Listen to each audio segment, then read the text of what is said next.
Jalen Love, man, and shout out to Jay Calderon, Boxing Talk. What's up, y'all? It's your boy, Jay Calderon, Stand Clear Entertainment, and we're about to get into this week's Boxing Talk. We're going to do a recap over the fights that took place this past weekend on Showtime. We're first going to start off in Canada, where we had the light heavyweight championship of the world between lineal WBC light heavyweight champion at 175 pounds, Adonis Stevenson, defend his title against Badou Jack. This was a matchup where Adonis Stevenson, who's 40 years old, was basically dominating the first half of this fight right here, using his jab, using his boxing skills, and going to the body way more than the man that actually is known for his body punching, and that's Badou Jack. Badou Jack is an excellent body puncher, but his body work was totally absent for the first half of this fight, and I don't know why. It looked like Jack was just waiting around, trying to figure his way inside to try to land some big shots and land that straight right hand.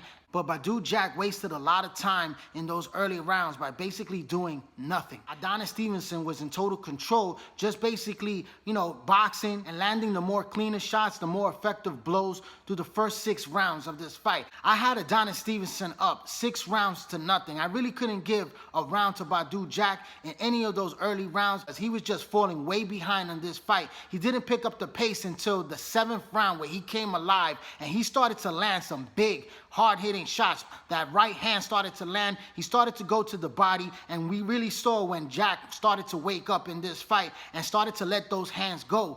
And Adonis Stevenson looked like he started to gas out, and that old age started to creep up on him, because Badou Jack hurt Adonis Stevenson in that second half of the fight, where he had Adonis Stevenson in really big trouble, landing some beautiful uppercuts on the inside and also banging to the body. Stevenson looked spent. He looked like he just totally faded and gassed out in this second half of the fight, and he looked in very big trouble. It looked like it was going to be a knockout stoppage. There was no knockdown, and there was no 8 count administered by the referee, so we have to go by the 10-9 point system. And that's exactly what I gave Badou Jack in those rounds, where he swept rounds 7, 8, 9, and 10 on my scorecards. 4 straight rounds, he totally beat up Adonis Stevenson badly, and it looked like it was all over for the champion. But in the 11th round, Superman found his second win in this fight, landing a beautiful body shot that hurt Badou Jack, and it changed the tide of this fight. I believe that 11th round is what basically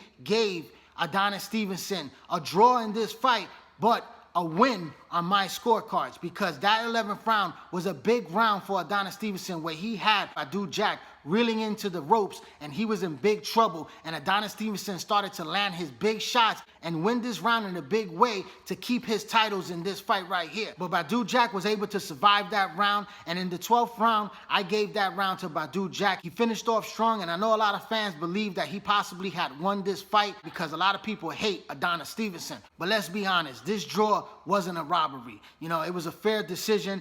I had said back in the 10th round on my Facebook boxing group page, Jay Calderon Boxing Talk, I had put up a post saying that if Badou Jack doesn't put Adonis Stevenson down or even stop him in this fight, it's going to wind up being a draw. That's exactly what I said going into that 10th round, especially in the backyard of Adonis Stevenson in Canada. But I'm not mad at the decision. The judges gave a fair decision in this fight right here. I had Adonis Stevenson winning 7 rounds to 5 on my scorecards. It was a close fight.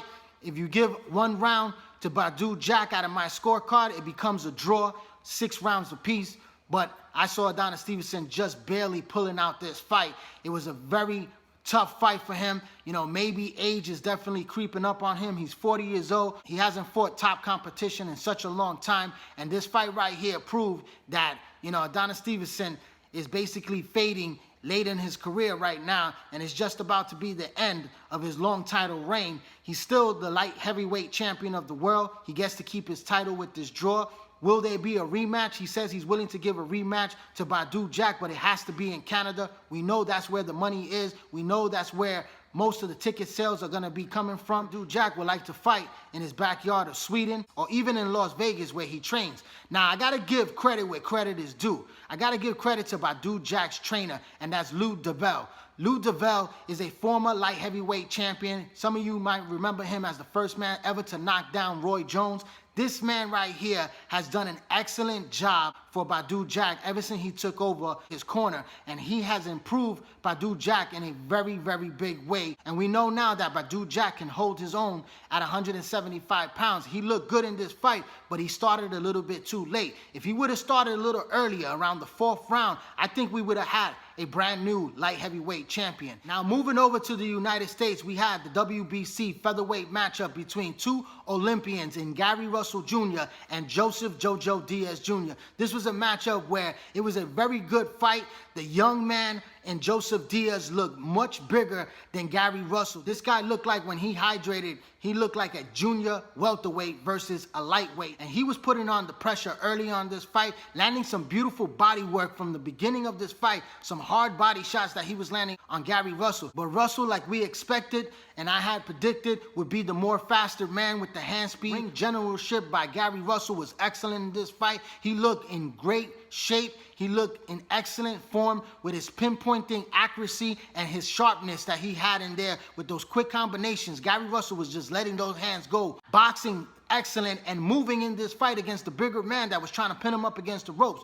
Joseph Diaz had his moments in this fight where he caught Gary Russell with some beautiful hard-hitting shots, but he wasn't landing enough. He wasn't active enough in this fight to try to outwork his man to win a decision in this fight, because the volume punching by Gary Russell is what dictated the pace in this fight right here.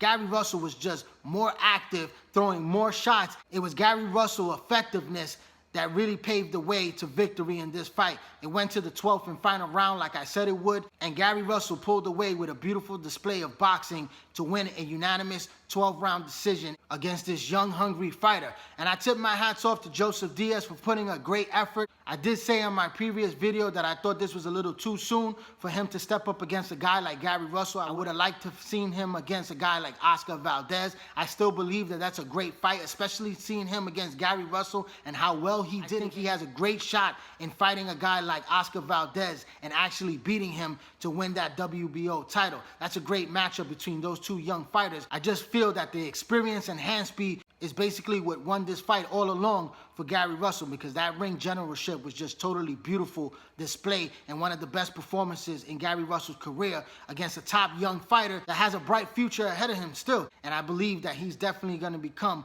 a world champion in the future. But this was a very good fight, and congratulations to Gary Russell. What's in store for this young man? Who does he fight next? I think the most possible fight that's out there for him right now is the upcoming fight that's going to be happening in a few weeks between Abner and Leo Santa Cruz. They're having their rematch in Los Angeles, California at the Staples Center. That's a great matchup. That was a great fight in their first fight where Leo Santa Cruz pulled away in victory. Now Abner has a new trainer with Robert Garcia. We're going to see hopefully a much better Abner in that fight, and it should be a great, fantastic fight like it was in the first time. Will Leo Santa Cruz make the adjustments in that fight to pull away and win another decision victory? Because I believe that fight is definitely going to go 12 rounds. And the winner of that fight, will they face a guy like Gary Russell Jr.? Because I believe Russell is the best featherweight at 126 pounds. And I think that's the best possible scenario right there between the #1 guy, Gary Russell, and the #2 guy, Leo Santa Cruz,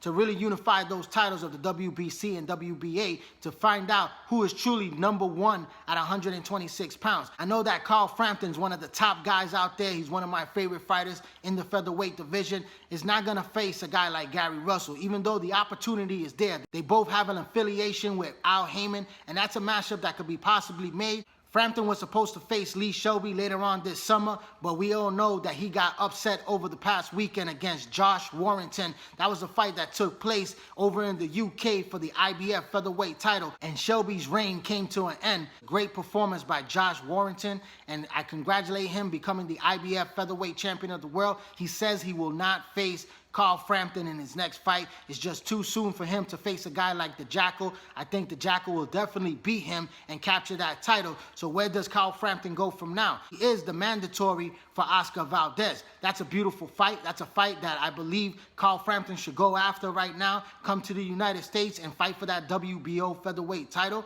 or take a fight against Gary Russell, which I believe he will not take that fight, but it's a great matchup that could possibly happen. So Gary Russell has options, but is anybody willing to step into the ring against this kid because he's such a talented fighter? We need to see him in the ring more often. He's had injuries that has stalled his career, but he needs these big fights. I believe the winner of Abner and Leo Santa Cruz should happen this year for Gary Russell Jr. But that's my final recap on the fights that took place this past weekend. I'd like to thank everyone for tuning in to this boxing channel right here, J. Calderon Boxing Talk on YouTube. Hit that like button, hit that share button, drop comments. Also, follow me on Instagram, follow me on Twitter, and join the Facebook boxing group page, all under the same name, J. Calderon Boxing Talk. I'm J. Calderon, Stand Clear Entertainment. Thanks for your support, keep watching, and please subscribe.